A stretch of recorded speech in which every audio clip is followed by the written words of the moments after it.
हरे कृष्ण। आप सबका बहुत स्वागत है। तो आज भी बहुत शुभ दिन है। कल हम बता रहे थे कि माधव तिथि होती है, बड़ी मंगल तिथि होती है।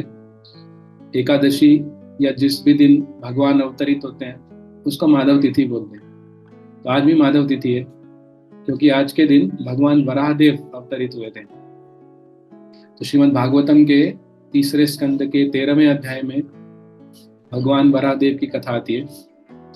वहां पर एक असुर था जिसका नाम था हिरण्याक्ष। उसके बुरे कर्मों के कारण धरती गर्भोदक सागर में जाकर डूब गई थी।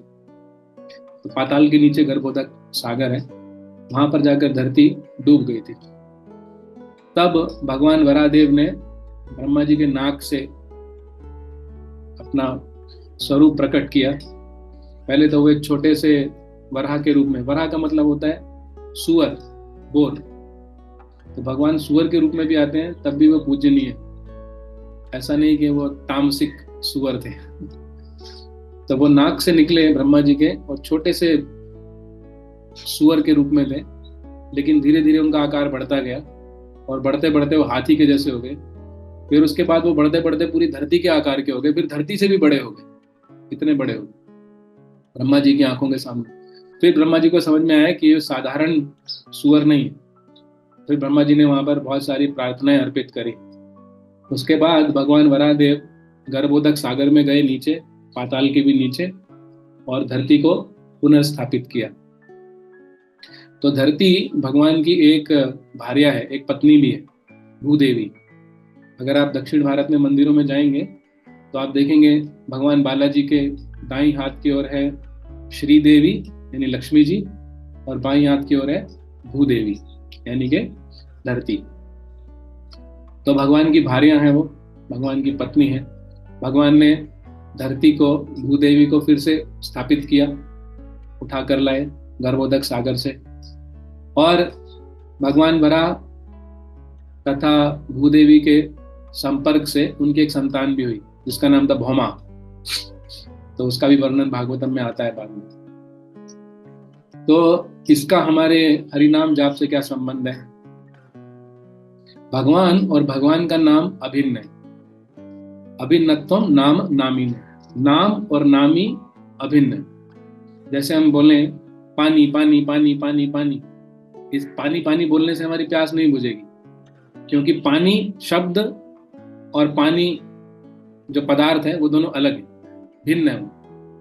लेकिन भगवान और उनका नाम अभिन्न है, एक ही है वो, अलग नहीं है। तो इसलिए भगवान वराहदेव भी हमारे साथ ही हैं अपने नाम के रूप में। कली काले नाम रूपे कृष्ण अवतार।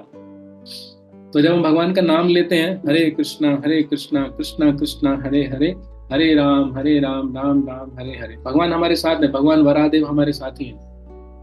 और हमारी मन की आसक्तियां, हमारे अहंकारी स्वभाव, उसके नीचे भक्ति यानी कि जो भूदेवी है, भगवान की भार्या है, भक्ति है, वो कहीं दबी हुई है हमारे अंदर ही, हमारे मन की गहराइयों में, हमारी आसक्तियों की गहराइयों में। कहां पर? कहीं पर तो भक्ति, कृष्ण प्रेम दबा हुआ है।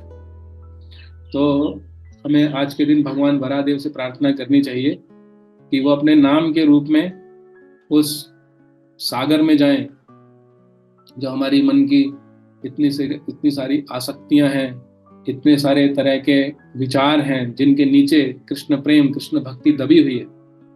तो भगवान नाम के रूप में उस मन के अथाह सागर में अंदर जाते हैं, उनका नाम और वो भक्ति को फिर से स्थापित करते हैं, कृष्ण प्रेम को हमें फिर से प्रदान करते हैं, फिर से स्थापित करते हैं। तो आज के दिन भगवान से प्रार्थना कर सकते हैं कि हे वराहदेव, जैसे आपने भूमि देवी को, अपनी भार्या को, अपनी पत्नी को फिर से स्थापित किया गर्भोदक सागर से निकाल के, उसी प्रकार हमारे हृदय की गहराइयों में, हमारी आसक्तियों के बीच में, हमारी भौतिक परिकल्पनाओं के नीचे जो भक्ति दबी हुई है, जो आपकी भार्या है भक्ति देवी, भूमि देवी, उनको फिर से स्थापित करें, वहां से निकाल कर लाएं। और जो भी भक्त श्रद्धा से भगवान का नाम जप करेगा, हरे कृष्णा कृष्णा कृष्णा हरे हरे, हरे राम राम राम हरे हरे, नाम रूपी वराहदेव फिर से कृष्ण प्रेम को, कृष्ण भक्ति को हमारे हृदय में स्थापित करेंगे और हमारे जीवन में आनंद ही आनंद प्राप्त होगा। हरे कृष्ण। आप सबको वराह द्वादशी की हार्दिक शुभकामनाएं।